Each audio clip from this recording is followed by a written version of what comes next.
একটা ছেলে যখন যৌবনে পদার্পণ করবে, যৌবনের প্রারম্ভে যদি তাকে বিবাহ দেওয়া হয়, তার যৌবন শক্তিটা দীর্ঘস্থায়ী হয়।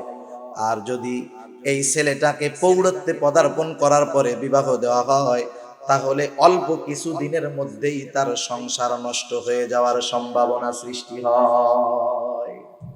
কারণ চিকিৎসা বিজ্ঞান বলে একটা মানুষের কিছু কাল আছে, যেমন ছোটবেলা যখন সন্তানেরা দুধ পান করে আমরা ওই সময়টাকে বলি শৈশব কাল। একটু বড় যখন হয় আমরা বলি কৈশোর কাল। এরপরে যখন মোজ দেখা যায়, একটু বড় বড় মনে হয়, তখন এটাকে আমরা বলি বালেগ হয়ে গেছে, যৌবন কাল। প্রত্যেকটা সময়ের কিন্তু একটা মেয়াদ আছে। শৈশব এবং কৈশোরের মেয়াদ হলো, আল্লাহর নবী জানায় দিয়েছেন, সর্বোচ্চ 15 বছর। 15 বছর থেকে তার যেই কালটা শুরু হলো এটাকে বলা হয় যৌবন কাল। যৌবন কালের মেয়াদ কতদিন? চিকিৎসা বিজ্ঞান বলতেছে যৌবন কালের মেয়াদ হলো 30 থেকে 34 বছর। 34 বছর হলো যৌবন কালের মেয়াদ। এজন্য দেখেন, মানুষ যখন 30 বছর পদার্পণ করে, 34 বছর পর্যন্ত তার যৌবনটা থাকে পূর্ণিমার পূর্ণ চাঁদের ন্যায়। এই চাঁদ উঠছে আজকে জানি কয় তারিখ, আস্তে আস্তে বড় হইতেছে না? এক সময় সে পরিপূর্ণতা লাভ করবে। এরপরের থেকে সে 15 তারিখ থেকে আস্তে আস্তে কি হবে? ছোট হবে। এই চাঁদ যখন 11, 12, 13, 14, বিশেষ করে এই 4 দিন সে আস্তে আস্তে বড় হয়, তার আলো আরো বাড়ে। একেবারে চাঁদের 14 তারিখ দিবাগত রাত, এই দিন পরিপূর্ণ আলো দেয়, আবার কমা শুরু করে। জান্নাতের মধ্যে যখন আল্লাহ তাআলা আমাদেরকে নিবেন, বয়স থাকবে কত? 30-এর কোঠায় 33 বছর। এই সময়টা হলো যৌবনের পূর্ণাঙ্গ সময়, পূর্ণিমার। এর পরের থেকে শুরু হয় প্রৌঢ়ত্ব। যৌবন শেষ, শুরু হয় কি? প্রৌঢ়ত্ব। 33-34 বছর বয়সে। এখন দেখেন, আপনি একটা লোক প্রতিষ্ঠিত হতে গিয়ে বিদেশে 10, 15, 20 বছর কাটায়া আপনি 34 বছর বয়সে যখন আসলেন, তখন আপনি আর যুবক নাই, আপনি তখন প্রৌঢ়ত্বে পদার্পণ করেছেন। বিবাহ করেন নাই, কুমার আছেন, ঠিক আছে, কিন্তু বয়সের কারণে কি হয়েছে? যৌবন শেষ, প্রৌঢ়ত্বে পদার্পণ করলেন। আপনার তো এখন টাকা পয়সা অনেক, এখন কি মন চাবে?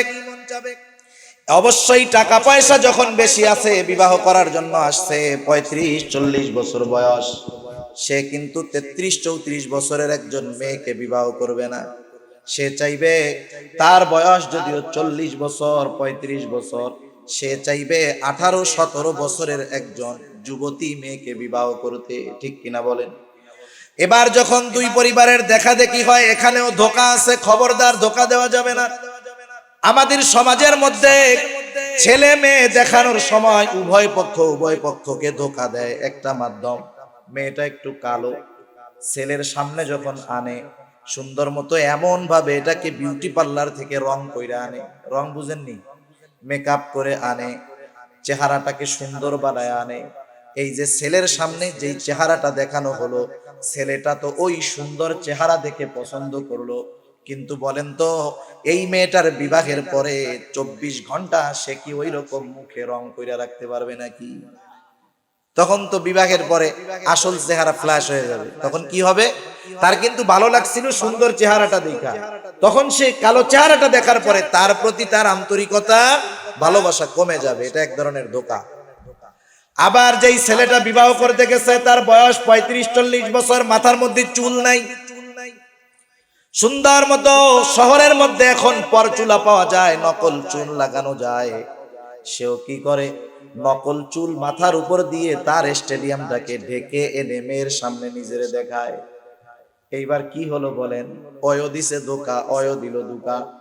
বলেন তো, ছেলে মেয়ে দেখানোর ক্ষেত্রে যদি এই ধোঁকাবাজি কেউ করে, বিবাহ পরবর্তী জিন্দেগি যে কষ্টের হবে, অশান্তির হবে, এতে কোনো সন্দেহ নাই।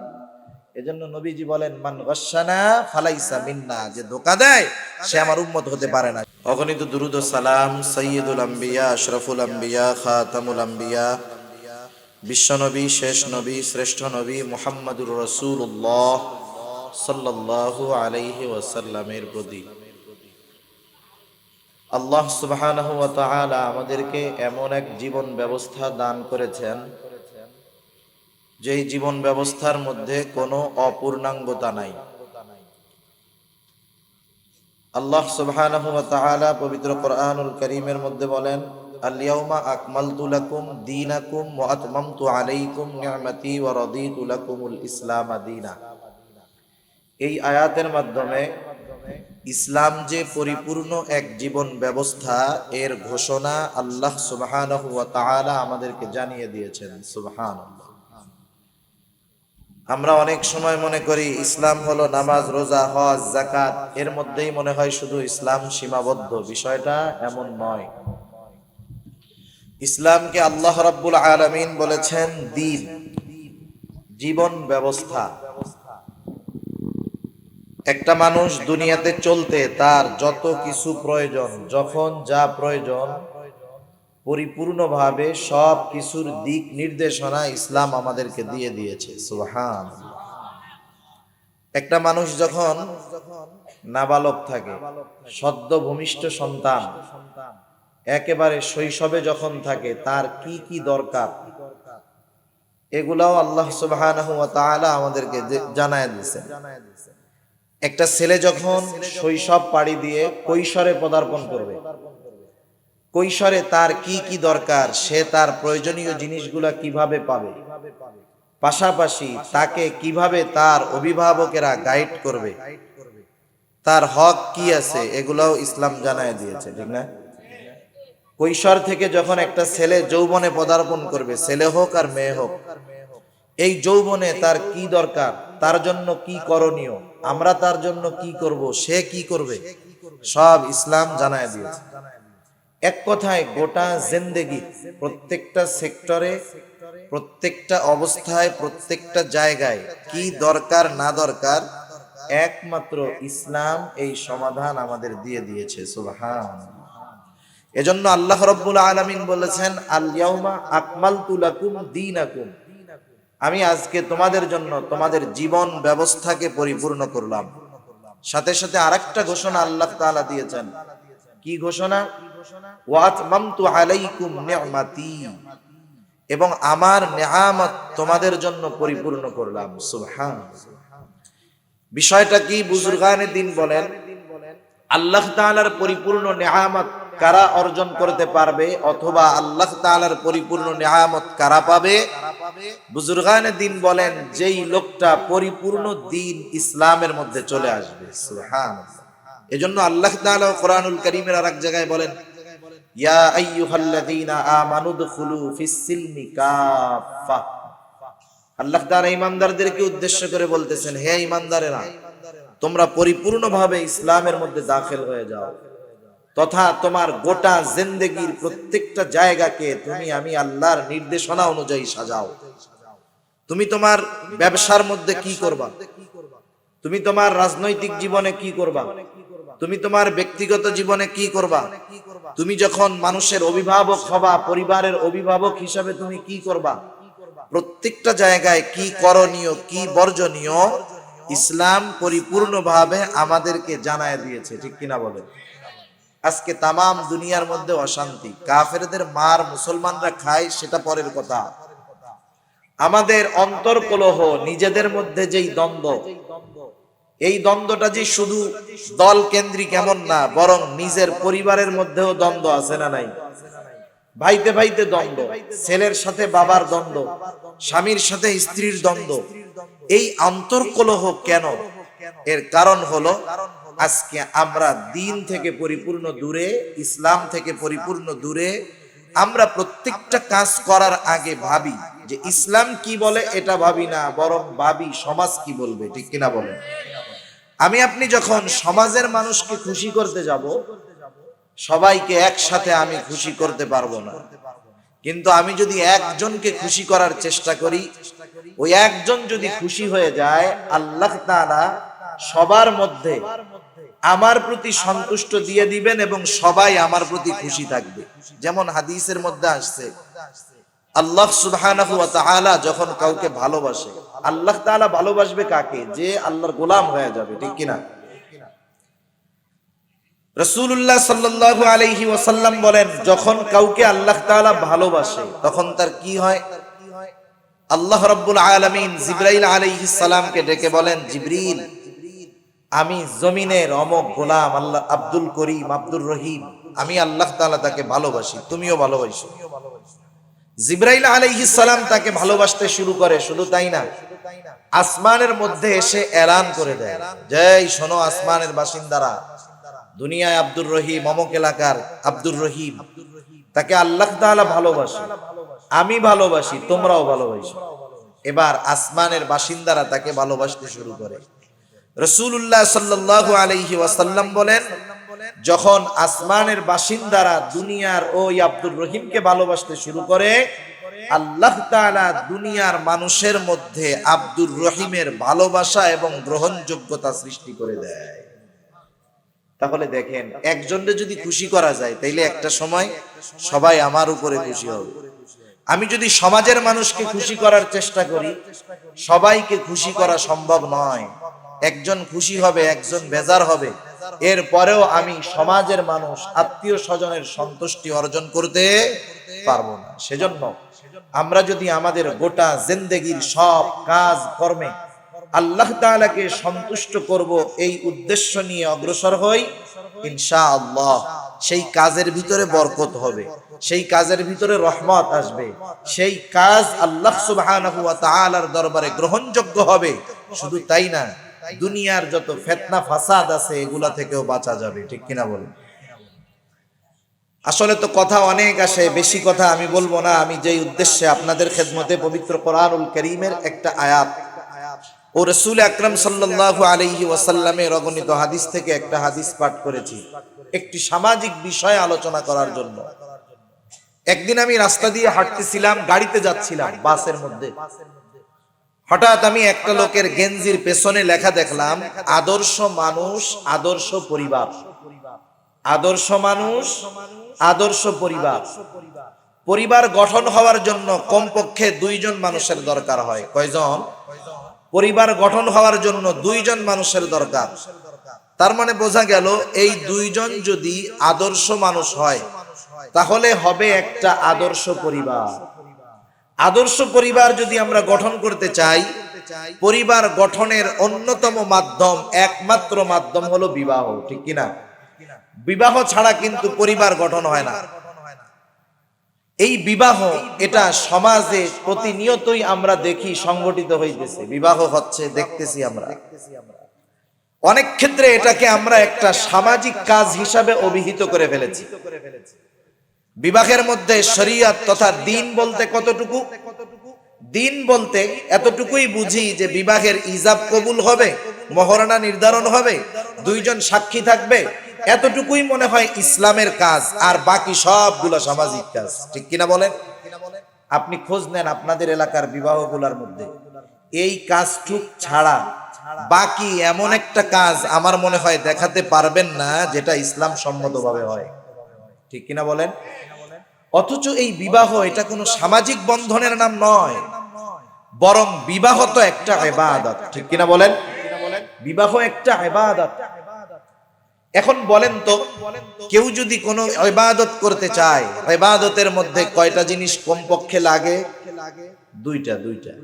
এটা কম্পালসারি লাগবেই। বিভিন্ন ক্ষেত্রে বিভিন্ন ইবাদতে আরো বেশি কিছু লাগতে পারে, কিন্তু এই দুইটা জিনিস প্রত্যেকটা ইবাদতের মধ্যে লাগবেই লাগবে।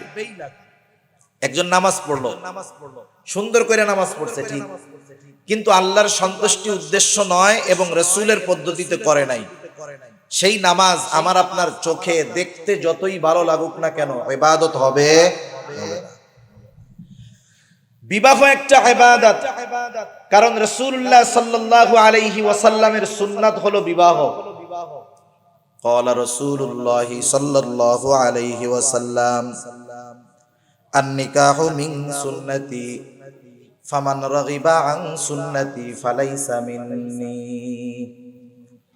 রাসূল আকরাম সাল্লাল্লাহু আলাইহি ওয়াসাল্লাম বলেন, আন-নিকাহু মিন সুন্নতি, বিবাহ হলো আমার সুন্নাত। নিঃসন্দেহে যেটা রাসূলের সুন্নাত, ওটা যে ইবাদত, এর মধ্যে কোনো সন্দেহ নাই, সন্দেহের কোনো অবকাশ নাই, সন্দেহের কোনো সুযোগ নাই। রাসূলুল্লাহ সাল্লাল্লাহু আলাইহি ওয়াসাল্লাম আর হাদিসের মধ্যে বলেন, বিবাহ আমার সুন্নাত, যে এই আমল করলো না সে আমার অন্তর্ভুক্ত নয়। কত গুরুত্বপূর্ণ একটি সুন্নাত। শুধু তাই না, আল্লাহ রাব্বুল আলামিন কোরআনুল কারীমের মধ্যে জানায় দেন, বিবাহ এমন একটা সুন্নাত যেটা সব নবী করেছেন। ঈসা আলাইহিস সালাম বিবাহ করেন নাই ঠিক, কিয়ামতের পূর্বে যখন তিনি দুনিয়াতে আসবেন তিনিও বিবাহ করবেন। আল্লাহ তাআলা কোরআনুল কারীমের মধ্যে বলেন, ওয়ালাকাদ আরসালনা রুসুলাম মিন ক্বাবলিকা, আপনার পূর্বে যত রাসূল আমি প্রেরণ করেছি তাদের প্রত্যেকের স্ত্রী ছিল, সন্তান ছিল। তার মানে বোঝা গেল বিবাহ এমন একটা সুন্নাত যেই সুন্নাতের উপরে আমল প্রত্যেকটা নবী করেছে। এমন গুরুত্বপূর্ণ একটি সুন্নাত আমল। এই জন্য যখন কোনো আমল আমরা করব, যখন কোনো ইবাদত আমরা করব, অবশ্যই অবশ্যই আমার এই ইবাদতের মধ্যে উদ্দেশ্য থাকতে হবে আল্লাহ তাআলার সন্তুষ্টি, রাসূলুল্লাহ সাল্লাল্লাহু আলাইহি ওয়াসাল্লামের পদ্ধতি। যদি আমার ইবাদতের মধ্যে এই দুইটা জিনিস অনুপস্থিত থাকে, দুনিয়ার মানুষের চোখে এই ইবাদত যত সুন্দর লাগুক না কেন, আল্লাহ রাব্বুল আলামিনের কাছে এই ইবাদতের ন্যূনতম কোনো দাম নাই। ঠিক না? সেজন্য বিবাহ করার ক্ষেত্রেও এই বিষয়গুলো আমাদেরকে খেয়াল রাখতে হবে। প্রথমত আমরা জেনে নেই বিবাহের উদ্দেশ্যটা কি হবে। বিবাহের উদ্দেশ্য যদি আমার ঠিক থাকে তাহলে আমার সামনে অগ্রসর হওয়াটাও ঠিক থাকবে। কারণ যারা ছোটবেলায় স্কুলে পড়েছেন, স্কুলের মধ্যে একটা রচনা ছিল, কম্পোজিশন ছিল, এইম ইন লাইফ, জীবনের লক্ষ্য, জীবনের উদ্দেশ্য। আমি আপনি যদি আপনার জীবনের উদ্দেশ্যটা না করি, উদ্দেশ্যটা যদি নিশ্চিত না করি, তাহলে উদ্দেশ্যবিহীন আমার আপনার জিন্দেগি হয়ে যাবে। বিবাহের ক্ষেত্রে উদ্দেশ্য কি হবে? এক নাম্বার উদ্দেশ্য হবে আল্লাহ তাআলার সন্তুষ্টি। বিবাহের এক নাম্বার উদ্দেশ্য হবে আল্লাহ তাআলার সন্তুষ্টি। এখন আমি আপনাদেরকে প্রশ্ন করি, বুঝলে জবাব দিবেন। বলেন তো, যেই কাজ আমরা আল্লাহর সন্তুষ্টির জন্য করব, ওই কাজের মধ্যে আমরা কি এমন কিছু করব নাকি যাতে আল্লাহ অসন্তুষ্ট হয়? তাহলে বিবাহের এক নাম্বার যদি উদ্দেশ্য হয় আল্লাহ তাআলার সন্তুষ্টি, তাহলে ওই বিবাহের মধ্যে এমন কিছু করা যাবে না যাতে আল্লাহ বেজার হয়। দুই নাম্বার, নেক সন্তানের আশায় বিবাহ করতে হবে। বিবাহের দ্বিতীয় উদ্দেশ্য হলো নেক সন্তানের আশা। তিন নাম্বার উদ্দেশ্য হলো গুনার থেকে বেঁচে থাকা। গুনার থেকে শুধু বাঁচা নয়, বরং গুনার আশঙ্কা থেকেও বেঁচে থাকা। চার নম্বর উদ্দেশ্য ইবাদতে একাগ্রতা অর্জনের লক্ষ্যে স্ত্রীর মাধ্যমে আন্তরিক প্রশান্তি লাভ করা। ইমাম গাজ্জালী রাহমাতুল্লাহি আলাইহি এই উদ্দেশ্যগুলো লেখছেন যে এই চারটা উদ্দেশ্যকে সামনে রেখে যেই মানুষ বিবাহ করবে তার বিবাহিত জিন্দেগিটা দুনিয়ার জান্নাতে পরিণত হয়ে যাবে। তাহলে এবার আসেন, এক নাম্বার সন্তুষ্টি হবে কার উদ্দেশ্য? আল্লাহ তাআলার সন্তুষ্টির উদ্দেশ্যে বিবাহ। দুই নাম্বার নেক সন্তানের আশা। তিন নাম্বার ইবাদতের মাধ্যমে গুনার থেকে এবং গুনার আশঙ্কা থেকে বাঁচা। চার নাম্বার ইবাদতের মাধ্যমে ইবাদতে প্রশান্তি অর্জনের লক্ষ্যে স্ত্রীর মাধ্যমে আন্তরিক প্রশান্তি লাভ করা। এই চারটা উদ্দেশ্য যদি আমার ঠিক থাকে, চার উদ্দেশ্য ঠিক রেখে যদি আমি বিবাহের জন্য সামনের দিকে অগ্রসর হই, তাহলে আমার বিবাহটা ইবাদতওয়ালা বিবাহ হয়ে যাবে, আমার বিবাহটা ইবাদত হবে। আর যদি উদ্দেশ্যবিহীন আমি সামনে অগ্রসর হই, তাহলে এই বিবাহটা আমার একটা সামাজিক কাজ হবে।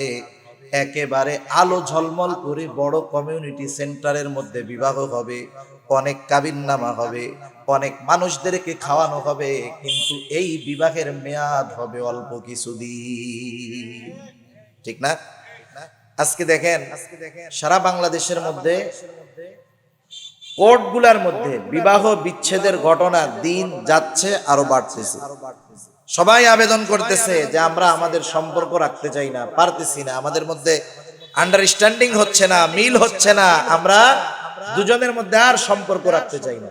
মনে করেন এটা যে শুধু এমন হইতেছে যে বাচ্চা কাচ্চা নাই তা না, অধিকাংশ ডিভোর্স মানে বিবাহ বিচ্ছেদ যাদের হচ্ছে, অধিকাংশ ফ্যামিলির মধ্যে একাধিক সন্তান রয়েছে, দুইটা সন্তানের মা বাপ, এরা এখনো মিলেমিশে সংসার করতে পারতেছে না। এক নাম্বার ক্ষতি চিন্তা করেন, এই মা বাবার মধ্যে যখন বিচ্ছেদ হবে, এই দুইটা সন্তানের ভবিষ্যৎ অনিশ্চিত হয়ে যায়, ঠিক কিনা? যাই হোক, যে কথার থেকে গেলাম, সামনে আসবে কথা ইনশাআল্লাহ। বিবাহ যদি আমার উদ্দেশ্য ঠিক থাকে, আমি যদি সামনে অগ্রসর হই, রাসূলের তরিকায় যদি আমি বিবাহটা করি, এটা হয়ে যাবে ইবাদত। কোরআনুল কারীমের মধ্যে আল্লাহ রাব্বুল আলামিন সেই কথা আমাদেরকে জানায় দিয়েছেন। বিবাহ দেওয়া এটা কিন্তু মূলত অভিভাবকের দায়িত্ব। বিবাহ দিবে অভিভাবক। সন্তানের হক গুলার মধ্যে অন্যতম একটি হক যে সন্তান যখন বিবাহ উপযুক্ত হবে, ওই সন্তানের অভিভাবক যারা হবে তারা বিবাহ দিয়ে দিবে। এক্ষেত্রে আমাদের একটু পার্সিয়ালিটি হয়। কেমনে? বাবার দুইটা সন্তান আছে, একটা ছেলে একটা মেয়ে। ছেলেও বিবাহ উপযুক্ত, মেয়েও বিবাহ উপযুক্ত। বাবা মেয়ের বিয়ে নিয়ে চিন্তা করে, ছেলের বিবাহ নিয়ে চিন্তা করেন। ওই অবস্থায় যদি ছেলের বিবাহের প্রস্তাব যায়, কি করবে জানেন? বলবো ওরে কি বিবাহ দেওয়ার টাইম হয়েছে, ও নিজের পায়ে আগে দাঁড়াক, এরপরে বিবাহ করবে। কিন্তু মেয়ের বিবাহ দেওয়ার ব্যাপারে সে খুব পেরেশান। এই চিন্তা করলে হবে না। যখন সন্তান বিবাহ উপযুক্ত হবে, তখন অভিভাবকের দায়িত্ব হলো বিবাহ দিয়ে দেওয়া। এই বিষয়টা আমরা খেয়াল রাখবো। যদি না রাখি, এটা আমাদের জন্য সমস্যার কারণ হয়ে যেতে পারে। কারণ কি? কারণ ছেলেটা বিবাহ উপযুক্ত হয়ে গেছে, যৌবনে পদার্পণ করছে, আপনি তাকে বিবাহ দিলেন না।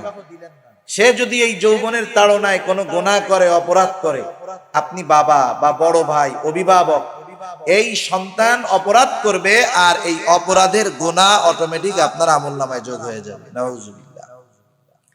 সেজন্য দেখেন, বিবাহটা এক এক সময় এক এক অবস্থা থাকে। স্বাভাবিকভাবে বিবাহ হলো সুন্নাত, কোন কোন পরিস্থিতিতে এটা কিন্তু সুন্নাতে মুআক্কাদা, ওয়াজিব হয়ে যায়। কারো দ্বারা যদি অঘটন ঘটার কোনো সম্ভাবনা থাকে, গুনাহ হয়ে যাওয়ার সম্ভাবনা থাকে, তার জন্য বিবাহ করাটা জরুরি। আবার কোন কোন সময় এটা মাকরুহ তথা মাকরুহে তাহরিমিও হয়ে যায়। যেমন একজন শারীরিকভাবে অক্ষম, সম্পদের দিক দিয়ে অক্ষম, এই লোকটার জন্য বিবাহ করা তখন বৈধ নয়, যতক্ষণ না সে পরিপূর্ণভাবে নিজের সুস্থতা অর্জন করবে। অবস্থার আলোকে বিবাহের হুকুম পরিবর্তন হয়। সেজন্য কার অবস্থা কেমন, এটা আমাদের বোঝার চেষ্টা করতে হবে। মনে রাখবেন, আজকে তো আমাদের দেশে কিছু দুষ্টু মানুষেরা বালেগ হওয়ার বয়স নির্ধারণ করে দিয়েছে। বালেগ হওয়ার বয়স আমাদের দেশে বালেগ হয় কত বছরে? 18 বছরের আগে বালেগ হয় না। কিন্তু 1500 বছর আগে রাসূলুল্লাহ সাল্লাল্লাহু আলাইহি ওয়াসাল্লাম আহাদ্দুল বুলুগ, বালেগ হওয়ার সীমারেখা নবীজি নির্ধারণ করে দিয়েছেন 15 বছর। কত বছর? 15 বছর। রাসূলুল্লাহ সাল্লাল্লাহু আলাইহি ওয়াসাল্লাম বালেগ হওয়ার সর্বোচ্চ সময় হলো 15 বছর নির্ধারণ করেছেন। কেউ 12 বছরেও হতে পারে। এখন চিকিৎসা বিজ্ঞান বলে অনেকে 10 বছরেও বালেগ হয়ে যায়। অথচ দেখেন, আমাদের দেশ সহ বিভিন্ন জায়গায় বালেগ হওয়ার সীমারেখা নির্ধারণ করে দেওয়া হলো 18 বছর। অথচ রাসূলুল্লাহ সাল্লাল্লাহু আলাইহি ওয়াসাল্লাম বালেগ হওয়ার সর্বশেষ সীমা নির্ধারণ করে দিলেন 15 বছর পর্যন্ত। তার মানে বোঝা গেল, একটা ছেলে যখন 15 বছরে অতিবাহিত করে, পদার্পণ করে, নিঃসন্দেহে ওই ছেলেটা যে বালেগ পরিপূর্ণ বয়স্ক হয়ে গেছে, কোনো সন্দেহ নাই। এই সময় তার বিবাহের ব্যবস্থা করা উচিত। ভলিউমটা আরেকটু বাড়ান। বিবাহের ব্যবস্থা করা অভিভাবকের দায়িত্ব। যদি না করে, সে যদি কোনো গুনার কাজে লিপ্ত হয়ে যায়, তাহলে সমস্যা। এজন্য আল্লাহ রাব্বুল আলামিন বলেন, ওয়া আনকিহুল আয়ামা মিনকুম ওয়াস-সালিহিনা মিন ইবাদিকুম ওয়া ইমাইকুম ইয়াকুনু ফুকারা ইউগনিহিমুল্লাহ। বিবাহ দেওয়ার দায়িত্ব কার বলে দিয়েছেন আল্লাহ। আল্লাহ রাব্বুল আলামিন বলেন আনকিহুল আয়ামা, বিবাহ উপযুক্ত যারা তোমরা তাদেরকে বিবাহ দিয়ে দাও। মিনকুম ওয়াস-সালিহিনা মিন ইবাদিকুম ওয়া ইমাইকুম, তোমাদের অধীনস্থ মুমিন দাস দাসী যারা আছে তারাও যদি বিবাহের উপযুক্ত হয়, তোমার অধীনস্থ যারা আছে তারাও যদি বিবাহের উপযুক্ত হয়, আল্লাহ তাআলা বলেন আনকিহু, তুমি অভিভাবক হিসাবে তাদের বিবাহ দিয়ে দাও। বিবাহ দিয়ে দেওয়ার আদেশ করেছে আল্লাহ। তার মানে অভিভাবকদের দায়িত্ব হলো সন্তানদেরকে বিবাহ উপযুক্ত হলে বিবাহ দিয়ে দেওয়া। না দেওয়ার কারণ কি? বলে নিজের পায়ে দাঁড়াইতে পারে নাই, বিবাহ করলে খাওয়াবে কি, ঠিক কি না? বিবাহের খরচ বহন করবে কেমনে, এই চিন্তা করে বিবাহ দেয় না। কিন্তু আল্লাহ কি বলেন দেখেন, বিবাহ যেহেতু ইবাদত, ইবাদত যদি ইবাদতের মতো হয় অবশ্যই এর প্রতিদান আল্লাহ তাআলা দিবেন। আল্লাহ তাআলা এরপর পরে বলেন ইয়াকুনু ফুকারা ইউগনিহিমুল্লাহ, আল্লাহ তাআলা বলেন তারা যদি ফকির হয়, অভাবীও হয়, দরিদ্র হয়, বিবাহ দিয়ে দাও, তাদেরকে সম্পদওয়ালা বানায়া দিবে আল্লাহ।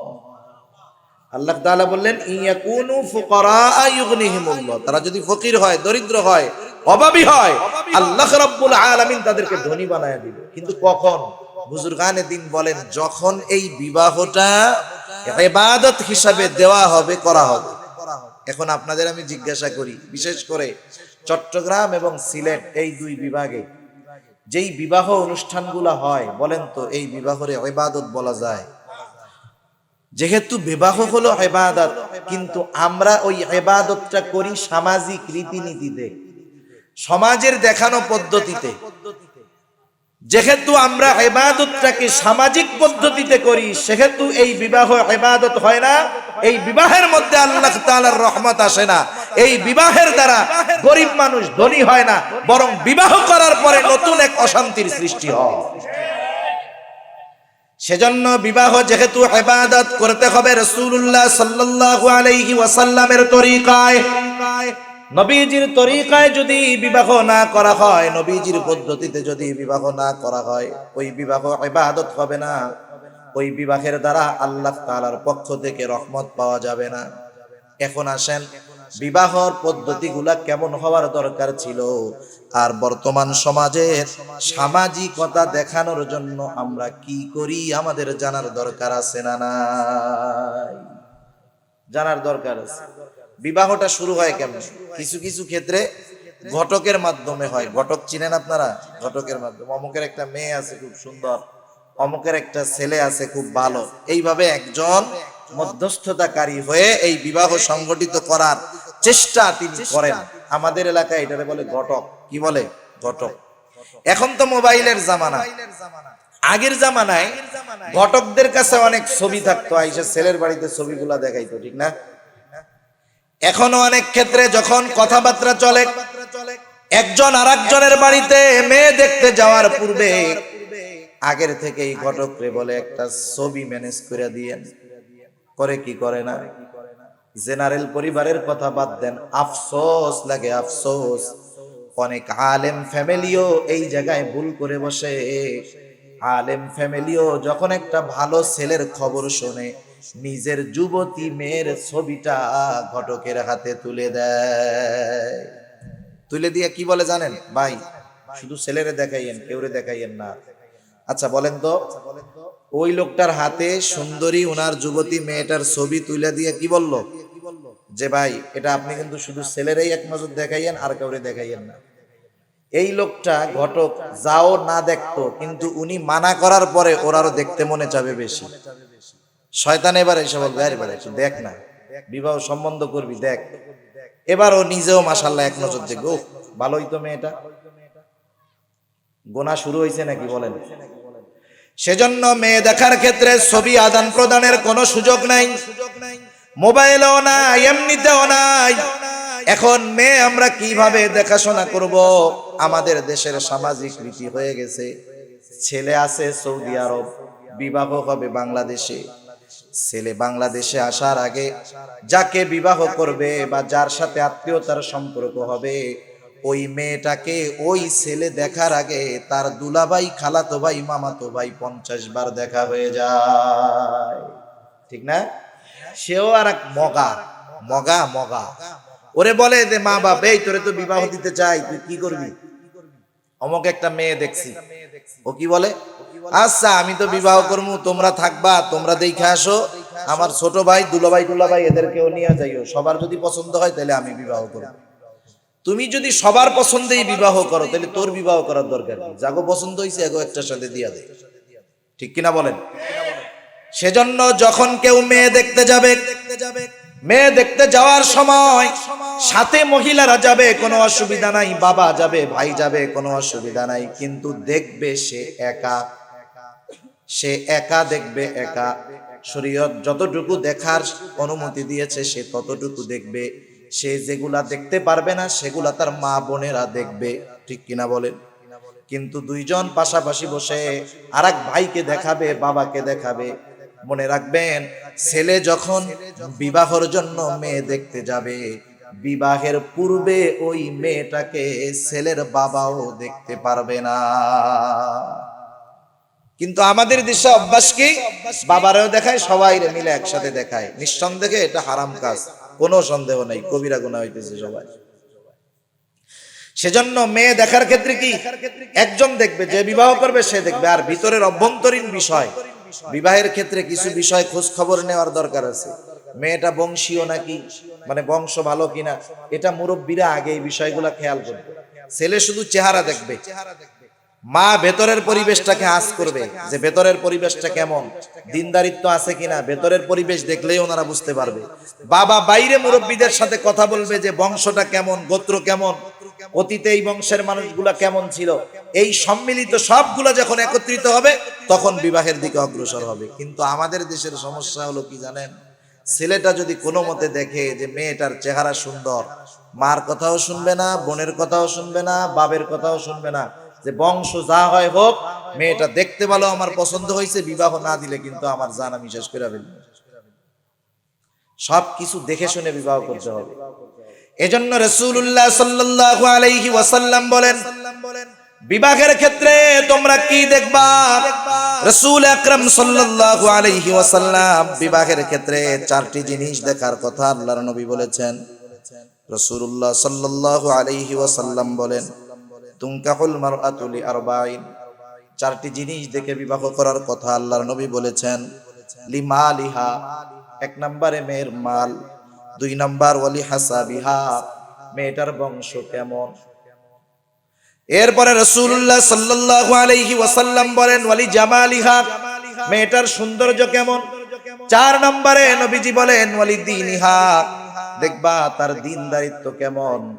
রাসূলুল্লাহ সাল্লাল্লাহু আলাইহি ওয়াসাল্লাম এরপরে বলেন ফাযফার বিযাতিদ দ্বীন, বাকি তিনটা আছে, দ্বীনদারিত্ব নাই, কাজ হবে না, বরং দ্বীনদারিত্বকে তোমরা প্রাধান্য দিবা। বাকি তিনটাও আছে, দ্বীনদারিত্বও আছে, এটা তো ভালোর উপরে ভালো, কিন্তু বাকি তিনটা আছে, বংশ ভালো, সম্পদ সুন্দর সব আছে, কিন্তু দ্বীনদারিত্ব নাই, খবরদার এটা বাদ দিয়ে দাও। তাহলে কি হবে, পরবর্তী জামানায় এসে টের পাবা যে দ্বীনবিহীন একটা মেয়ে ঘরে আনা তোমার জন্য কতটা কষ্টের কারণ হয়ে গেছে, ঠিক কিনা বলে? সেজন্য আমাদের গ্রামের ভাষায় একটা কথা বলে যে জাতের মেয়ে কালো ভালো, নদীর জল ঘোলাও ভালো। কিন্তু এখন আমরা সৌন্দর্যকে প্রাধান্য দেই, খবরদার এটা করব না। আবার এই ছেলে মেয়ে দেখা দেখির মধ্যে এক ধরনের ধোঁকা আছে, ধোঁকা। আপনাদের চিটাগাঙে এই রোগ আছে, মাশাআল্লাহ। রাগ হচ্ছেন নাকি আপনারা? রাগ হইেন না। চট্টগ্রামে মা বাবা যারা সন্তান আছে, ছেলে মেয়ে আছে, মেয়ের বয়স 12-13 বছর হইলেই মাইয়ের বিয়ে দেওয়ার জন্য খুব পেরেশান হয়ে যায়। কিন্তু মাগার ছেলে বিদেশে থাকতে থাকতে, চাকরি করতে করতে মাথার চুল পইড়া মাথাটা স্টেডিয়াম হয়ে গেছে, এর কোনো খোঁজ খবর নাই না, আছে না নাই? বয়স বেশি হলে কেন বিবাহ দেন?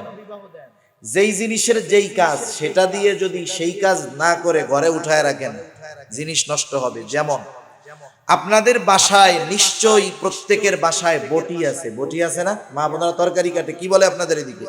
বটি আছে। ওনাদের বটিগুলা ধরে দেখবেন অনেক দিন ধরে ব্যবহার করতেছে, ধারটার কিচ্ছু দেওয়া লাগে না, কিন্তু বটিটা খুব ধার। কেন? প্রতিদিন ব্যবহার চলতেছে, ঠিক না? আপনি যদি একটা বটি সুন্দর মতো ধার দিয়ে কাগজে কাপড়ে পেঁচাইয়া সুন্দর মতো আলমারিতে তুলে রাখেন, 2 বছর পরে বাইর করবেন, ওটা জং ধরবে, ভেঙে যাবে, বোথা হয়ে যাবে, কাজ করা যাবে না। এখন আপনি যদি বলেন হুজুর তাতে কি, নতুন তো আছে, না কাটা গেলে কি হবে? যেই বটি দিয়া কাটা যায় না, ওটা নতুন থাকলেই বা কি আর না থাকলেই বা কি, ঠিক কিনা বলেন? যথাসময়ে জিনিসের ব্যবহারে সেটার মেয়াদ বাড়ে। যথাসময়ে যদি কাউকে বিবাহ দেওয়া হয় তাহলে শারীরিকভাবে সে সুস্থ থাকে, ঠিক কিনা বলেন? অনেক বাচ্চারা আছে, সব কথা তো বলা যায় না, বুঝে নিতে হয়।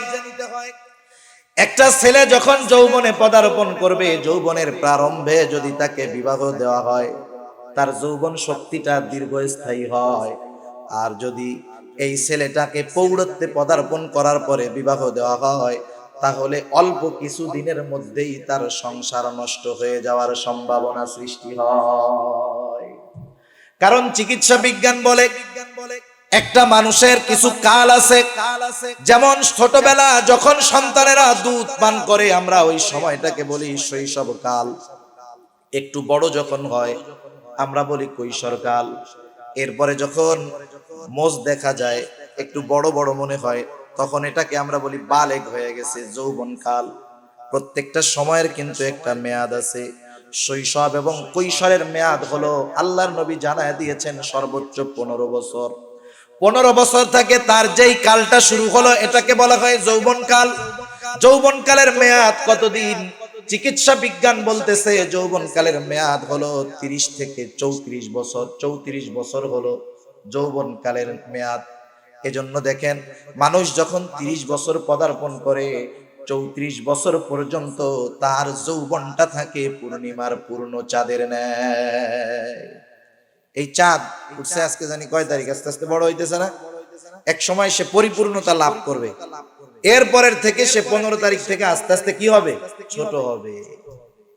এই চাঁদ যখন 11, 12, 13, 14, বিশেষ করে এই 4 দিন সে আস্তে আস্তে বড় হয়, তার আলো আরো বাড়ে। একেবারে চাঁদের 14 তারিখ দিবাগত রাত, এই দিন পরিপূর্ণ আলো দেয়, আবার কমা শুরু করে। জান্নাতের মধ্যে যখন আল্লাহ তাআলা আমাদেরকে নিবেন, বয়স থাকবে কত? 30-এর কোঠায় 33 বছর। এই সময়টা হলো যৌবনের পূর্ণাঙ্গ সময়, পূর্ণিমার। এর পরের থেকে শুরু হয় প্রৌঢ়ত্ব। যৌবন শেষ, শুরু হয় কি? প্রৌঢ়ত্ব, 33-34 বছর বয়সে। এখন দেখেন, আপনি একটা লোক প্রতিষ্ঠিত হতে গিয়ে বিদেশে 10, 15, 20 বছর কাটায়া আপনি 34 বছর বয়সে যখন আসলেন, তখন আপনি আর যুবক নাই, আপনি তখন প্রৌঢ়ত্বে পদার্পণ করেছেন। বিবাহ করেন নাই, কুমার আছেন, ঠিক আছে, কিন্তু বয়সের কারণে কি হয়েছে? যৌবন শেষ, প্রৌঢ়ত্বে পদার্পণ করলেন। আপনার তো এখন টাকা পয়সা অনেক, এখন কি মন চাবে? অবশ্যই টাকা পয়সা যখন বেশি আছে, বিবাহ করার জন্য আসছে 35-40 বছর বয়স, সে কিন্তু 33-34 বছরের একজন মেয়েকে বিবাহ করবে না। সে চাইবে তার বয়স যদিও 40 বছর, 35 বছর, সে চাইবে 18-17 বছরের একজন যুবতী মেয়েকে বিবাহ করতে, ঠিক কিনা বলেন? এবার যখন দুই পরিবারের দেখা দেখি হয়, এখানেও ধোঁকা আছে, খবরদার, ধোঁকা দেওয়া যাবে না। আমাদের সমাজের মধ্যে ছেলে মেয়ে দেখানোর সময় উভয় পক্ষকে ধোঁকা দেয় একটা মাধ্যম। মেয়েটা একটু কালো, ছেলের সামনে যখন আনে সুন্দর মতো এমন ভাবে এটাকে বিউটি পার্লার থেকে রং কইরা আনে, রং বুঝেননি, মেকআপ করে আনে, চেহারাটাকে সুন্দর বানায় আনে। এই যে ছেলের সামনে যেই চেহারাটা দেখানো হলো, ছেলেটা তো ওই সুন্দর চেহারা দেখে পছন্দ করলো, কিন্তু বলেন তো এই মেয়েটার বিবাহের পরে 24 ঘন্টা সে কি ওই রকম মুখে রং কইরা রাখতে পারবে নাকি? তখন তো বিবাহের পরে আসল চেহারা ফ্ল্যাশ হয়ে যাবে। তখন কি হবে? তার কিন্তু ভালো লাগছিল সুন্দর চেহারাটা দেখা, তখন সে কালো চেহারাটা দেখার পরে তার প্রতি তার আন্তরিকতা, ভালোবাসা কমে যাবে। এটা এক ধরনের ধোঁকা। আবার যেই ছেলেটা বিবাহ করতে গেছে, তার বয়স 35-40 বছর, মাথার মধ্যে চুল নাই, সুন্দর মতো শহরের মধ্যে এখন পরচুলা পাওয়া যায়, নকল চুল লাগানো যায়, সেও কি করে? নকল চুল মাথার উপর দিয়ে তার স্টেডিয়ামটাকে ঢেকে এনে মেয়ের সামনে নিজেরে দেখায়। এইবার কি হলো বলেন? অয় দিছে ধোকা, অয় দিল ধোকা। বলেন তো, ছেলে মেয়ে দেখানোর ক্ষেত্রে যদি এই ধোকাবাজি কেউ করে, বিবাহ পরবর্তী জিন্দেগি যে কষ্টের হবে, অশান্তির হবে, এতে কোনো সন্দেহ নাই। এজন্য নবীজি বলেন, মান গাশশানা ফালাইসা মিন্না, যে ধোকা দেয় সে আমার উম্মত হতে পারে না। সেজন্য আমরা যখন আমাদের কোনো মেয়ে কোনো ছেলেকে দেখাবো, তখন আমরা ধোকা দিব না, যা চেহারা ওইটাই আসলটাই দেখাবো। আর সে যখন বিবাহের জন্য যাবে কোনো ছেলে, সেও জানি টাক থাকলে জানি উপরে ঢাইকা না যায়, এই টাক দেখায় দিবে যে আমার এই মাথায় নাই, পছন্দ হইলে আছে, নাইলে নাই। এরপরে আসেন দেখাশোনা শেষ। এবার যখন বিবাহের ব্যাপারে কথাবার্তা শুরু হয়, দেখাশোনা শেষ, ছেলের মেয়ে পছন্দ হয়েছে, মেয়ের ছেলেকেও পছন্দ হয়েছে। আর একটা বিষয় বলার দরকার, আমাদের সমাজের মধ্যে বিবাহের ক্ষেত্রে অনেক সময় আমরা ছেলের পছন্দটাকেই প্রাধান্য দিয়ে থাকি। ছেলে পছন্দ হয়েছে সবাই রাজি, না না না, মেয়েটার ছেলেটাকে পছন্দ হয়েছে কিনা সেটারও খবর নিতে হবে। মেয়েটা হয়তো লজ্জায় তার মার কাছে, তার বাবার কাছে বলতে লজ্জা পাবে। মেয়েটার ঘনিষ্ঠ যে আছে, বোন হোক বান্ধবী হোক, তাদের মাধ্যমে জানতে হবে যে মেয়েটার ছেলেটারে পছন্দ হয়েছে কিনা। যদি না হয়, মেয়েটা প্রাথমিক অবস্থায় হয়তো মা বাবার সম্মানের কথা চিন্তা করে বিবাহতে রাজি হবে, বিবাহ হবে, কিন্তু এরপরে একটা সময় কিন্তু অশান্তি আসবে, ওই যে ছাড়াছাড়ি হয়ে যাবে। যাই হোক, দেখাশোনার পর্ব শেষ, এইবার কথাবার্তা চলতেছে যে বিবাহ তো হবে, এই বিবাহের অনুষ্ঠানটা কিভাবে করা যায়। বিবাহের অনুষ্ঠান কিভাবে করা যায়? আপনি আপনার মেয়েকে কি দিয়া উঠায়া দিবেন, আপনার মেয়ের বাড়িতে কি কি দিবেন, যৌতুকের কথাবার্তা একটু শালীন ভাবে বলা হয় আর কি। আপনি যে মেয়েটা দিবেন, মেয়ের সাথে সাথে আপনি কি দিবেন, এরকম বলে কি বলে না? মেয়ের ঘরটা সাজাইয়া দিয়েন, বেশি কিছু না, ঘর সাজাইয়া দিয়েন। কি কি লাগবে ঘর সাজাইতে? বলে এই তো ভালো এক সেট ফার্নিচার, এরপরে ফ্রিজ দিয়েন, বড় একটা দেয়াল টেলিভিশন দিয়েন। সব মিলাইয়া উনি যা বাজেট বলে, তাতে 5-7 লাখ 10 লাখ টাকার কম হয় না। আছে না নাই? এরপরে আবার কি বলে, বরযাত্রী খাওয়াইতে হবে। কতজন খাওয়াবেন? 50 60 70 80 100 জন খাওয়াইতে হবে, 200 300 খাওয়াইতে হবে, 400 খাওয়াইতে হবে, কমিউনিটি সেন্টারের ভাড়া। এখন চিন্তা করেন, একটা মেয়ে বিবাহ দিতে গিয়ে এই লোকটার যদি 15-20 লক্ষ টাকা খরচ হয়, এই লোকটা কি করবে বলেন তো? অথচ রাসূলুল্লাহ সাল্লাল্লাহু আলাইহি ওয়াসাল্লাম কি বললেন? আমাদের সমাজে তো অসুস্থতার প্রতিযোগিতা, সাহাবায়ে কেরাম ইবাদতের ক্ষেত্রে প্রতিযোগিতা করতেন। তাবুকের যুদ্ধের সময় রাসূলুল্লাহ সাল্লাল্লাহু আলাইহি ওয়াসাল্লাম যখন যুদ্ধের জন্য সাহায্য চাইলেন, সাহাবারা দান করার প্রতিযোগিতা শুরু করে দিলেন। হযরত ওসমান রাদিয়াল্লাহু তাআলা আনহু তার অর্ধেক সম্পদ আইনা দান করলেন। হযরত ওসমান রাদিয়াল্লাহু তাআলা আনহু তার 3 ভাগের 1 ভাগ সম্পদ এনে দান করলেন। হযরত ওমর রাদিয়াল্লাহু তাআলা আনহু তার সমুদয় সম্পদের অর্ধেক এনে দান করলেন। হযরত আবু বকর সিদ্দিক রাদিয়াল্লাহু তাআলা আনহু পরিমাণ যদিও কম, কিন্তু নিজের সব সম্পদ এনে দান করলেন। তারা দ্বীনের কাজে তারা প্রতিযোগিতা করত, আর আমরা দুনিয়ার কাজে, গুনার কাজে প্রতিযোগিতা করি। কি চিন্তা করি যে আমার পাশের বাড়ির ছেলে, ওরে বিবাহ দিছে, ও বরযাত্রী নিয়ে গেছিল 400, আমি যদি আমার ছেলের বিবাহে যদি 400-500 বরযাত্রী না নেই, তাহলে কি আমার ইগো থাকে, আমার ইজ্জত থাকে? এজন্য কি করবে, ওই মেয়ের বাবাকে বলবে যে 500 বরযাত্রী খাওয়াইতে হবে। আবার খোঁজ নেই যে ওর বিবাহতে ওর শ্বশুর বাড়ি থেকে কয় আইটেম খাওয়াইছে, খোঁজ খবর নিয়ে জানে 10 আইটেম। আবার অফার করে যে শোনেন, মেহমানরা আসবে, এইটা খাওয়াবেন, সেইটা খাওয়াবেন, সাথে সাথে চিংড়ি মাছও দিবেন, নাইলে কিন্তু বিবাহ হবে না। এইভাবে ডিমান্ড দিয়ে খাওয়া, এটা নিঃসন্দেহে জুলুম করা, কোনো সন্দেহ নাই। আপনার যদি খাওয়াইতে মনে চায় আপনার আত্মীয় স্বজনের, আপনি আপনার নিজের টাকা দিয়ে খাওয়ান, কেন আপনি মেয়ের বাবার উপরে চাপায়া দেন? নিঃসন্দেহে এটা জুলুম, কোনো সন্দেহ। সেজন্য এই ধরনের ডিমান্ড করা শরীয়তে বৈধ নয়। যদি মেয়ের বাবা নিজ সন্তুষ্টিতে আপনাদেরকে বলে যে ঠিক আছে, যেহেতু মেয়েটার বিবাহ হবে, আমি আমার মেয়েটাকে বিবাহ দিতে চাই, আপনারা 50 জন আসবেন, আমি যা পারি খাওয়াবো, সেটা ভিন্ন জিনিস। কিন্তু বর পক্ষের পক্ষ থেকে কনে পক্ষের উপরে জুলুম করে ডিমান্ড করে 400-500 বরযাত্রী ঘর সাজানোর মাল সামানা তো বহু দূর, জুলুম করে একটা টাকা গ্রহণ করার সুযোগ নাই। এটা জুলুম করে খাওয়া হবে। আল্লাহ তাআলা বলেন, ওয়ালা তাকুলু আমওয়ালাকুম বাইনাকুম বিল বাতিল, তোমরা অবৈধভাবে কারো সম্পদ ভক্ষণ করো না।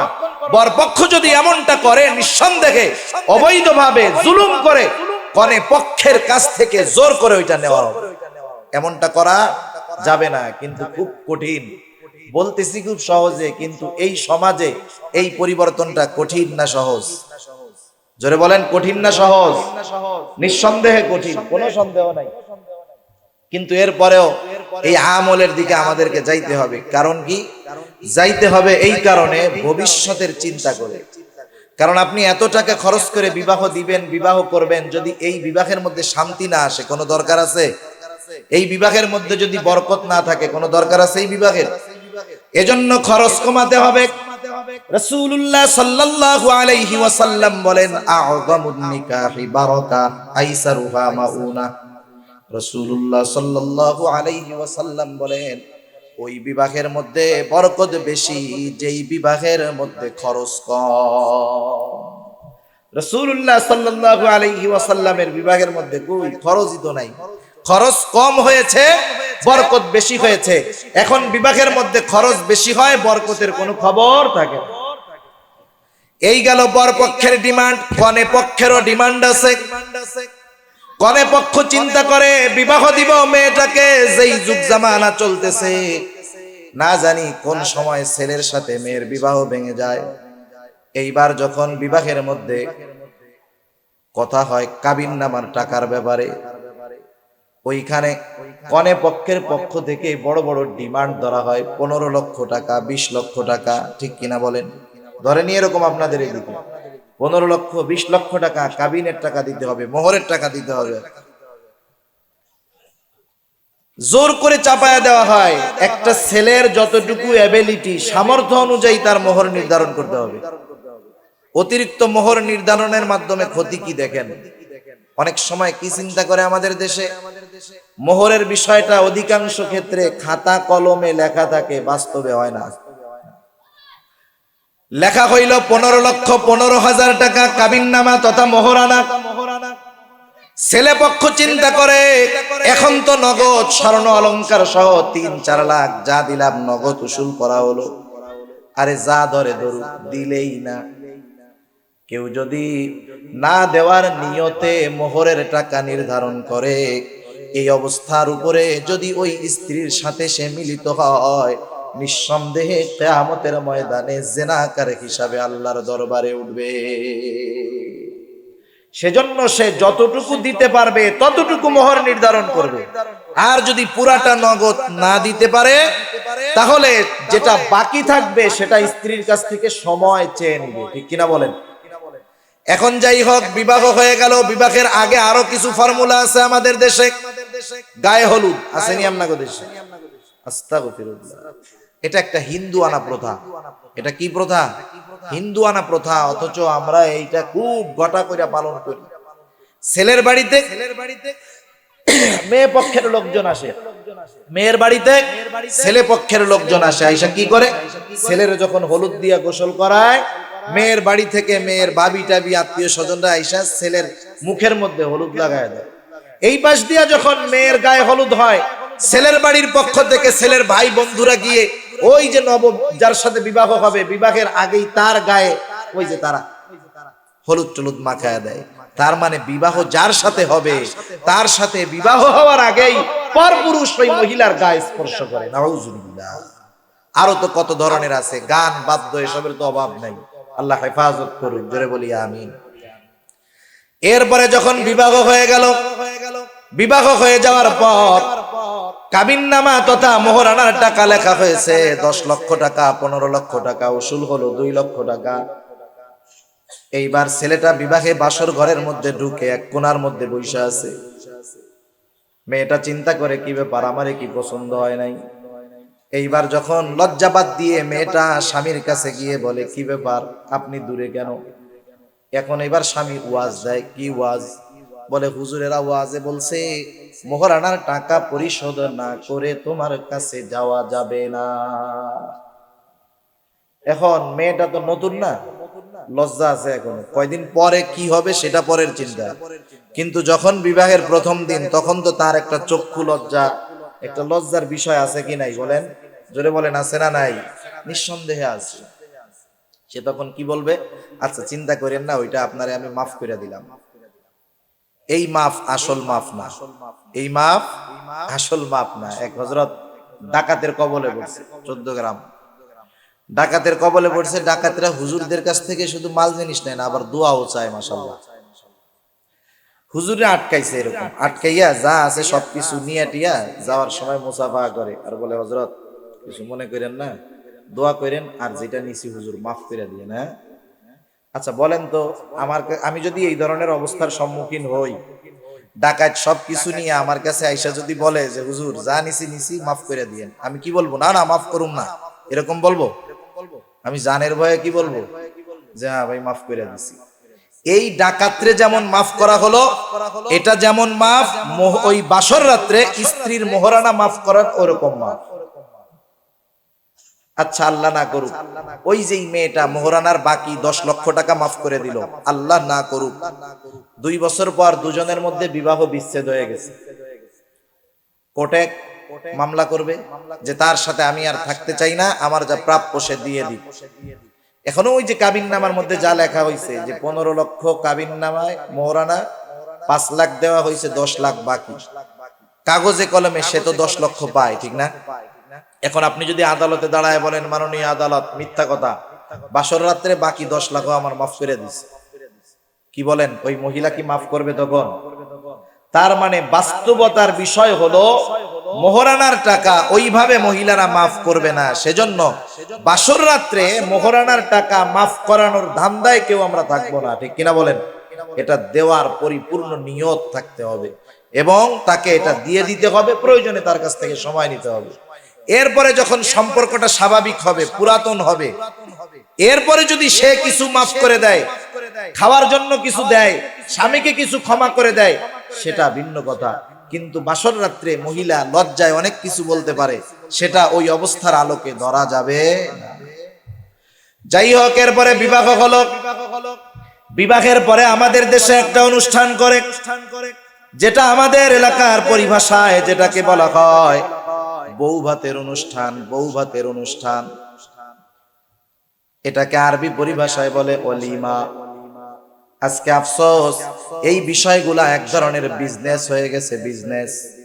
ওলিমা এটা তো রাসূলুল্লাহ সাল্লাল্লাহু আলাইহি ওয়াসাল্লামের সুন্নাত। সাহাবায়ে কেরাম ওলিমা করেছেন, রাসূলুল্লাহ সাল্লাল্লাহু আলাইহি ওয়াসাল্লাম ওলিমা করেছেন। একদিন একটা লোক রাসূলুল্লাহ সাল্লাল্লাহু আলাইহি ওয়াসাল্লামের দরবারে আসলো। লোকেরা বলতেছে, ইয়া রাসূলুল্লাহ, এই লোকরা নতুন বিবাহ করেছে। রাসূলুল্লাহ সাল্লাল্লাহু আলাইহি ওয়াসাল্লাম বললেন, তুমি বিবাহ করেছো, তুমি কি তোমার বিবাহের ওয়ালিমা করেছো? লোকটা বলল, ইয়া রাসূলুল্লাহ, ওয়ালিমা করেছি, তবে আমি গরিব মানুষ, এই জন্য লজ্জায় আপনাকে আমি দাওয়াত দেই নাই। নবীজি বললেন, কেন দাওয়াত দাও নাই? তুমি যদি তোমার বিবাহের ওলিমাতে আমাদেরকে দাওয়াত দিতা, আমরা তোমার দাওয়াত গ্রহণ করতাম, তোমার ওলিমায় শরীক হতাম, আমরা যাইতাম দাওয়াতে, কোনো অসুবিধা ছিল না। কিন্তু এখনকার ওলিমা বউভাত বলেন, এটার অবস্থা কি? কমিউনিটি সেন্টারে দাওয়াত দিবে, দাওয়াত দিয়া গেট দিয়া ঢোকাবে, কার্ড যতগুলা এই অনুযায়ী ঢোকাবে ভিতরে, ঢোকানোর পরে চারদিকের দরজা আটকানো, খাওয়া দাওয়ার পর সুন্দর মতো টেবিল একটা দিয়ে বসে রয়েছে। আসেনি বলেন? এটা তো পেইং গেস্টের মতো হয়ে গেল। ইউরোপ আমেরিকায় মেহমান যায়, ওরা মেহমান কেমনে রাখে, থাকবেন অসুবিধা নাই, কিন্তু খাওয়ানোর টাকাটা দিয়ে দিবে। এটা এখন আমরা তাদের কাছ থেকে নিয়ে নিয়েছি। আবার সমস্যাও আমাদের, দাওয়াত দিয়ে যদি আমার চাহিদা মুআফিক না খাওয়ায়, তাইলে আমারও অবস্থা খারাপ, আমি সমালোচনা শুরু করি। সেজন্য দাওয়াতের ক্ষেত্রে মেহমানকে আমি যখন আহ্বান করব, মেহমান দাওয়াত আমার বাড়িতে আসবে, আমার অ্যাবিলিটি আছে যা তাই খাওয়াবো, এবং মেহমান খাওয়ার পরে সমালোচনা করতে পারবে না, যা তার নসিবে আছে সেটা খাবে। এই বিষয়টা সুন্দর কখন হবে? যখন এখানে বিনিময়ের কোনো আশা না থাকবে, ঠিক কিনা বলে? কিন্তু অবস্থা হলো এইরকম, আমাদের অধিকাংশ অনুষ্ঠানগুলো বউবাদ বলেন আর অন্য কিছু বলেন, কমিউনিটি সেন্টারের মধ্যে যখন নিয়ে যাওয়া হয়, ভেতরে ঢুকায় চারদিক দরজা জানালা আটকানো, এইবার গেটের কাছে টেবিল নিয়ে বসে থাকে। উদ্দেশ্য কি? এতক্ষণ যা খাইছো ভালো কথা, খালি বের হওয়া যাবে না, এখানে কিছু টাকা দিয়ে যাও।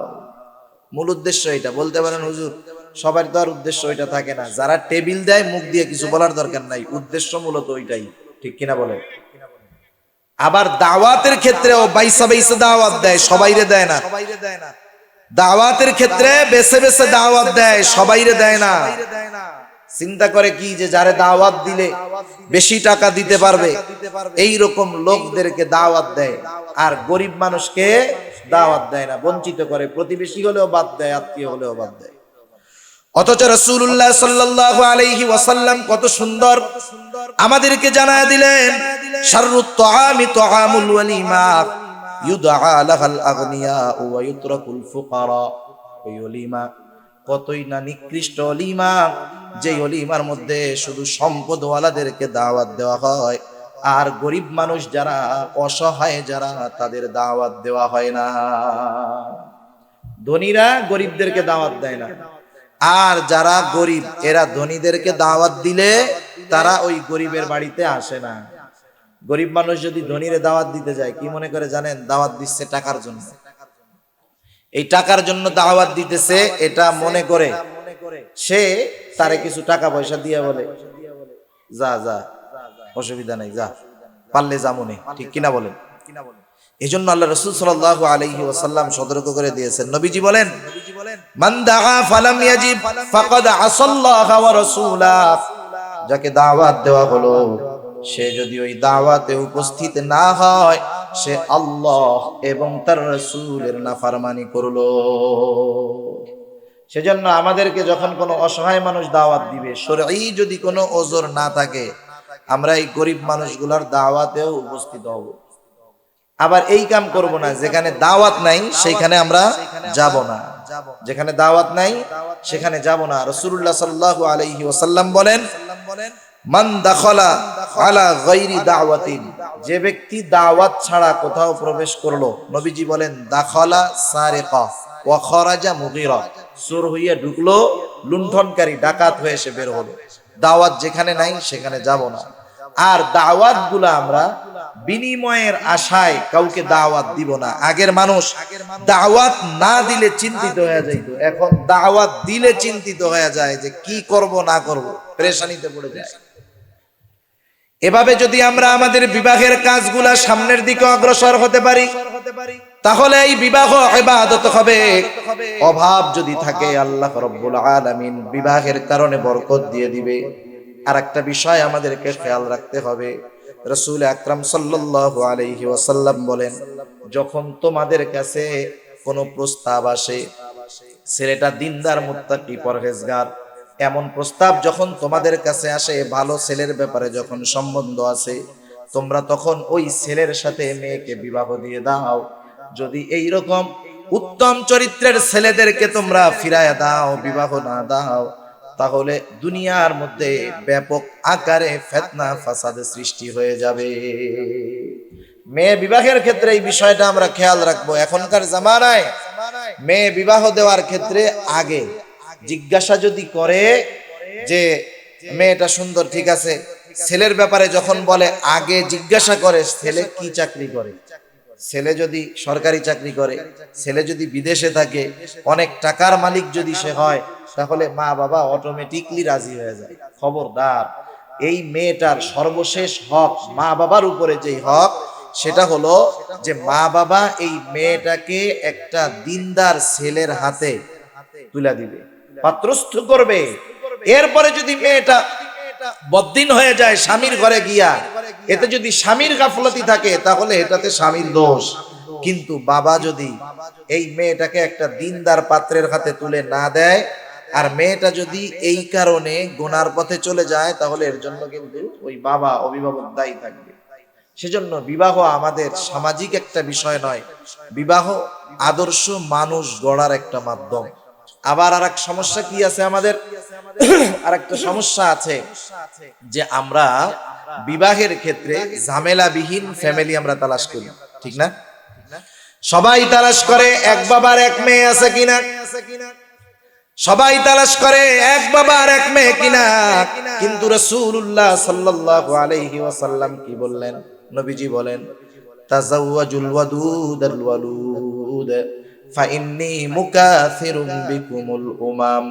রাসূলুল্লাহ সাল্লাল্লাহু আলাইহি ওয়াসাল্লাম বললেন, তোমরা আদরিনী সোহাগিনী বেশি বেশি সন্তান প্রসবকারিনী এমন পরিবারে বিবাহ করো।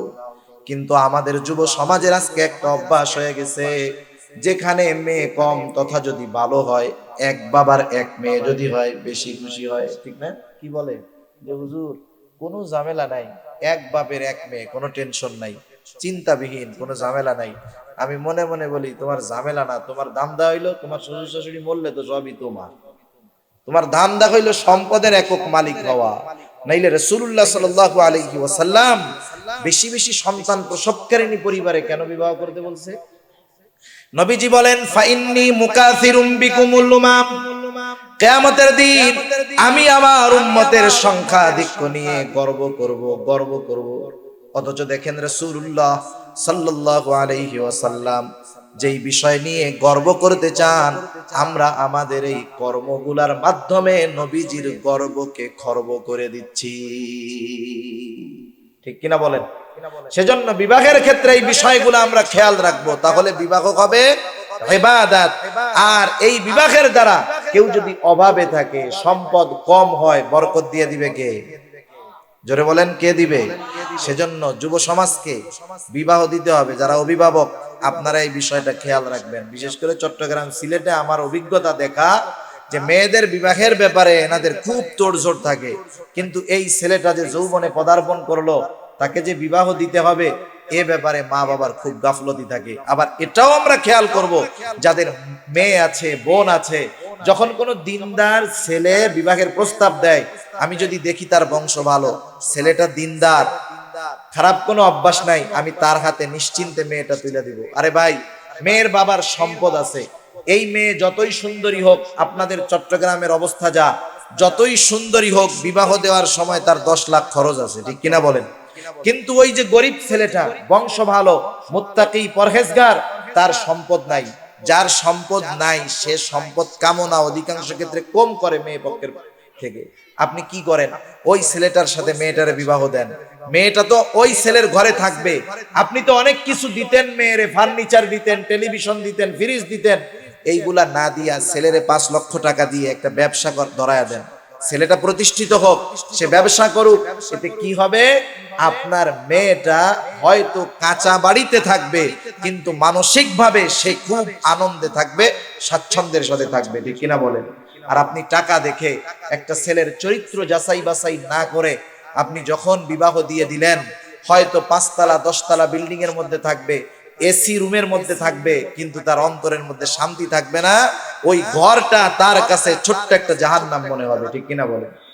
সেজন্য দ্বীনের মধ্যে শান্তি। আজকে তামাম দুনিয়ার মধ্যে ইহুদি নাসারারা এই যে পারিবারিক যেই বন্ধন, এই বন্ধনটাকে নষ্ট করার সর্বোচ্চ অপচেষ্টা আমাদের মধ্যে চালাচ্ছে। আফসোস, পরোক্ষভাবে হলেও, প্রত্যক্ষভাবে হোক আর পরোক্ষভাবে হোক, আমরা মুসলিম সমাজ তাদের ষড়যন্ত্রের ফাঁদে পা দিয়ে দিয়েছি। তাদের ষড়যন্ত্র তথা তাদের যেই স্কিম, তাদের যেই উদ্দেশ্য, সেটা বাস্তবায়নের পক্ষে আমরা মুসলমানরাও কাজ করতেছি নিজেদের অজান্তে। আপনারা হয়তো অনেকে জেনে থাকবেন, আজকে বাংলাদেশের একটি প্রসিদ্ধ কোম্পানি নাম হলো ইউনিলিভার, চিনেন না? লিভার ব্রাদার্স আগে ছিল। এদের একটা পেস্ট আছে, এটার নাম ক্লোজ আপ। ক্লোজ আপ কাছে আসার গল্প শোনায়, বিভেদ দূরত্বকে দূর করে ভিন্ন ধর্মাবলম্বীদেরকে বিবাহের প্রতি আবদ্ধ করতেছে। এরকম একটা ছবি দেখলাম, হয়েছে, খুব ব্যাপক প্রচার প্রসার হয়েছে। ছেলের গায়ে একটা ক্রুশ আছে, তার মানে ছেলেটা খ্রিস্টান, আর মেয়েটা হিজাব পরিহিতা, তার মানে বোঝা গেল মুসলমান। ক্লোজ আপ বোঝাতে চাচ্ছে যে তোমরা সমাজ এবং ধর্মীয় যেই বাধা আছে সেটাকে দূর করে মানুষ হিসাবে ধর্মীয় ভেদাভেদ ভুলে গিয়ে তোমরা বিবাহ বন্ধনে আবদ্ধ হও, কোনো অসুবিধা নাই, তোমরা কাছে আসো, এতে মানবতার জয় হবে। নাউজুবিল্লাহ বলেন। এখন বলেন, একজন খ্রিস্টান তার সাথে যদি একজন মুসলিম মেয়ের বিবাহ হয়, এই বিবাহ বৈধ হবে? খ্রিস্টান ইহুদিরা আহলে কিতাব, ঠিক আছে, আপনি বলতে পারেন হুজুর কোরআনে তো আহলে কিতাবের সাথে বিবাহ দেওয়া বৈধ আছে। কখনো নয়। আহলে কিতাব মেয়েদেরকেও বিবাহ করার কোনো সুযোগ নাই, আবার ছেলেদেরকেও বিবাহ করার কেন সুযোগ নাই? কেন নাই? কারণ হলো ওই সময়ের আহলে কিতাব তারা ছিল তাওহীদবাদী, আল্লাহর একত্ববাদের উপরে বিশ্বাস করত। কিন্তু এখনকার খ্রিস্টান ইহুদি যারা আছে, নিঃসন্দেহে এরা মুশরিক, এদের সাথে বিবাহ দেওয়া বৈধ হবে না। এই যে বিবাহ যখন হবে, বিবাহ তো শুদ্ধ হবে না, এই বিবাহের মাধ্যমে সন্তান হবে, ঠিক না? এই সন্তান কি সন্তান হবে? ওয়ালাদুজ জিনা হবে। এক কথায় জারজ সন্তান হবে, অবৈধ সন্তান হবে। এই যে ফ্যামিলি স্ট্যান্ডার্ড যে একটা ধারাবাহিকতা আছে, এটা নষ্ট হয়ে যাবে। সমাজের মধ্যে অসভ্যদের বিচরণ বেড়ে যাবে, সমাজের মধ্যে জেনা ব্যভিচার বেড়ে যাবে। এই যে আমাদের দেশ সহ আমাদের দেশেও এই অবস্থা চলে আসছে, বিভিন্ন জায়গায় লিভ টুগেদার করে। আমার আপনার ভাই, আমার আপনার বোন ভার্সিটিতে পড়ে, বড় বড় জায়গায় একা গিয়ে থাকে। অনেক জায়গায় এই খবর আমাদের কাছে আসতেছে, পত্র পত্রিকায় আমরা জানতেছি। একই ভার্সিটিতে পড়ে ছেলে মেয়ে দুজনে অবিবাহিত, কারো সাথে কারো বিবাহ হয় নাই, দুইজনে একই রুমে একই ফ্ল্যাটে একই বাসায় থাকতেছে স্বামী স্ত্রীর মতো বছরের পর বছর। এটাকে তারা কোনো বাধা মনে করতেছে না। এগুলার কারণ কি? কারণ হলো এই ধরনের জেনা ব্যভিচার বাড়ার কারণটা কি? কারণটা হলো সমাজে আমরা বিবাহকে কঠিন করে ফেলেছি। বিবাহ যখন কঠিন হবে, বৈধ পথ যখন কঠিন হবে, মানুষ তখন অবৈধ পথ অবলম্বন করার চেষ্টা করবে, ঠিক কিনা বলেন? অবৈধ পথ যদি অবলম্বন করে বিপদ আছে না নাই? দুনিয়ায়ও আছে, আখেরাতেও আছে। মনে করেন এই যে ইউরোপে বৈধভাবে যাওয়া কঠিন, আমাদের দেশ থেকে অনেক ভাই অবৈধভাবে 15-20 লক্ষ টাকা খরচ করে বিভিন্নভাবে যাওয়ার চেষ্টা করে।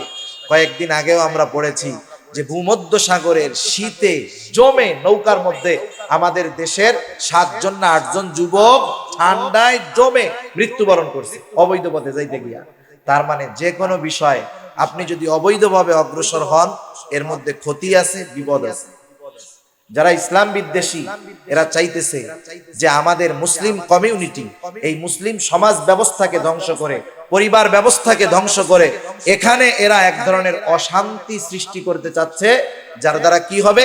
বিবাহকে ভেঙে দিবে, জেনা সহজ করবে, লিভ টুগেদার হবে, দুজনের মেলামেশায় সন্তান হবে, মা বাবার ছাড়াছাড়ি হবে, এই সন্তান এক সমুদ্রের মধ্যে থাকবে। এই ওয়ালাদুজ জেনা, এর দ্বারা ভালো কিছু আশা করা যাবে না। সমাজে বিশৃঙ্খলা হবে, অনৈতিকতা বাড়বে, ওর যেভাবে জন্ম হয়েছে ও সেই ধরনের কাজের দিকে অগ্রসর হবে, ঠিক কিনা বলেন? সেজন্য আমরা বিবাহকে সহজ করব। আমাদের যুবক সম্প্রদায় যারা আছে, এদেরকে আমরা বিবাহ দিয়ে দিব ক্যারিয়ারের চিন্তা করে।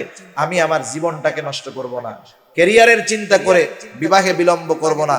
যথাসময় আমরা বিবাহ করব, এবং নেককার সন্তানের প্রস্তাব যদি আসে, আমাদের কাছে যদি মেয়ে থাকে দিনদার মেয়ে, নেককার ছেলের সাথে বিবাহ দিয়ে দিব। কিন্তু আমরা এই ব্যাপারটাতে খুব গাফেল। একজন দাওয়াত ও তাবলীগের একজন আমির বয়ান করতেছে, শেষ করে দেব 2-1 মিনিটের মধ্যে। বয়ান করতেছে এক জায়গায়, আমার পরিচিত একজন লোক বয়ান করতেছে মসজিদের মধ্যে, যে খাওয়ায় কে? জোরে বলেন। রিজিকের মালিক কে? সব কিছুর মালিক আল্লাহ, এটা আমাদের দৃঢ় বিশ্বাস। এক যুবক এই ব্যক্তির ওয়াজ শুনে খুব ভাল লাগছে। এখন ওই চাচার একটা যুবতী মেয়ে আছে, ছেলেটা দিনদার তবে বেকার। বয়ান শেষ করার পরে ছেলেটা এবার মুরব্বিরে প্রস্তাব দিয়েছে, মুরব্বি আপনাকে আমার খুব ভালো লাগে, সেজন্য আপনার বয়ান শুনলাম, ভালো লাগলো। এখন আমি একটা প্রস্তাব দেই, যে কোনো ভাবে সে প্রস্তাব নিজে দিয়েছে অথবা দেওয়া হয়েছে বিবাহের প্রস্তাব, যে আপনার একটা মেয়ে আছে শুনলাম, বিবাহ করতে চাই। চাচা জিজ্ঞাসা করছে, বিবাহ করছো, তুমি করো কি? বলে এখনো বেকার আছি, কোনো চাকরি বাকরি এখনো হয় নাই। এইবার চাচা ধমক দিয়ে বলে, কত বড় বেয়াদব, বিবাহ কইরা আমার মায়েরা তুমি কি খাওয়াইবা, কি পড়াইবা? এবার ছেলে বলে, চাচা আপনি তো একটু আগেই বয়ান করলেন যে খাওয়াই কে, তাই না? আপনি কত সুন্দর বয়ান দিলেন, এখন বয়ান আমাদের জন্য দিলেন, কিন্তু আপনার নিজের মেয়ের ব্যাপারে এই ইয়াকিন হয় নাই যে তারে আল্লাহ খাওয়াইতে পারে। আমাদের পরিস্থিতি এরকম, আমরা চিন্তা করি, আশা করি যে ছেলেটারে মেয়েটাকে একটা ভালো ফ্যামিলিতে বিবাহ দেব, কিন্তু আমি তার দিনদারিত্বকে প্রাধান্য দেই না।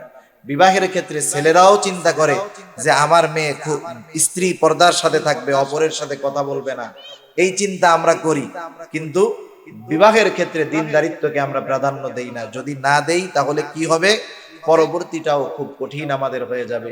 পর্দার ব্যাপারেও কিছু কথা আমাকে বলতে বলা হয়েছিল। সর্বশেষ দেখেন, এই দিনদারিত্ব যেই ফ্যামিলি গুলার মধ্যে নাই, সেটার মধ্যে পর্দাও নাই। আজকে দুনিয়ার মধ্যে চরম অবহেলিত একটি ফরজ বিধান হলো পর্দা, ঠিক কিনা বলেন? আজকে পর্দা নাই। তাম দুনিয়া মুসলিম মেয়েদেরকে বেপর্দায় আনার জন্য চরম ভাবে ষড়যন্ত্র চালাইতেছে। আর আমরা মুসলিম সম্প্রদায়ের অনেক মানুষ পর্দার ব্যাপারে উদাসীন। আমি নামাজ পড়ি, রোজা রাখি, হজ করি, যাকাত দেই, সব ঠিক আছে, কিন্তু আমার স্ত্রী, আমার মেয়ে, এরা শরঈ পর্দার মধ্যে থাকে না। সেজন্য দেখেন, পর্দাটা গুরুত্বপূর্ণ একটা বিষয়। পর্দা দিয়ে শুধু চেহারা ঢাকলে হবে তা না, এই মহিলার কথার শব্দগুলাও পর্দা। সে পরপুরুষের সাথে কথা বলার ক্ষেত্রে সতর্ক থাকবে। অনেকে বাহিরের পুরুষদের সাথে পর্দা করে, কিন্তু ভেতরে যারা আছে, যেমন দেবর, স্বামীর বড় ভাই, এদের সাথে এনারা পর্দা করে না। অথচ অভ্যন্তরীণ পর্দাটা আরো বেশি জরুরি ছিল, কারণ সেখানে শয়তান বেশি ধোঁকা দিতে পারে, ঠিক কিনা বলেন? কারণ আজকে এমন এক জামানার মধ্যে আমরা আছি, বলতেও লজ্জা লাগে, কষ্ট হয়, আফসোসের সাথে বলতে হয়, এমন এমন কিছু ঘটনা আমাদের দেশে ঘটে যেগুলা 10 বছর আগে আমরা কল্পনাও করি নাই। আজকে এমনও পরিস্থিতি, কয়েকদিন আগে একটা ঘটনা দেখলাম, খবরের পাতায় আসছে যে নিজের মেয়ে, নিজের ঔরসজাত মেয়েটাও তার বাবার কাছে আজকে নিরাপদ না। সেজন্য পর্দার মধ্যে আমাদেরকে পরিপূর্ণভাবে আসতে হবে। কথাবার্তা বলার ক্ষেত্রে পরপুরুষের সাথে প্রয়োজনে যদি বলতেই হয়, খুব সতর্কতার সাথে বলতে হবে। দেবরের সাথে পর্দা ভালো মতো করতে হবে, কারণ রাসূলুল্লাহ সাল্লাল্লাহু আলাইহি ওয়াসাল্লামকে জিজ্ঞাসা করা হয়েছিল। রাসূলুল্লাহ সাল্লাল্লাহু আলাইহি ওয়াসাল্লামকে বলা হলো, আরাআইতাল হামওয়া, আপনি এই দেবরের ব্যাপারে কি বলেন? নবীজি বললেন, আল হামওয়া কাল মাউত, এটা হলো মৃত্যুর মতো। সুতরাং আমাদের ঘরের পর্দাগুলো মজবুত করতে হবে, বাহিরের পর্দাগুলো মজবুত করতে হবে, আর বিবাহকে সহজ করতে হবে। আর যদি বিবাহ সহজ না হয়, সমাজের মধ্যে জেনা ব্যভিচার বাড়বে, অপরাধ বাড়বে, পরকীয়া বাড়বে, ধর্ষণ বাড়বে, এক কথায় অসামাজিক কার্যকলাপ আমাদের সমাজের মধ্যে ভরে যাবে। আল্লাহ সুবহানাহু ওয়া তাআলা আমাদেরকে রাসূলের এই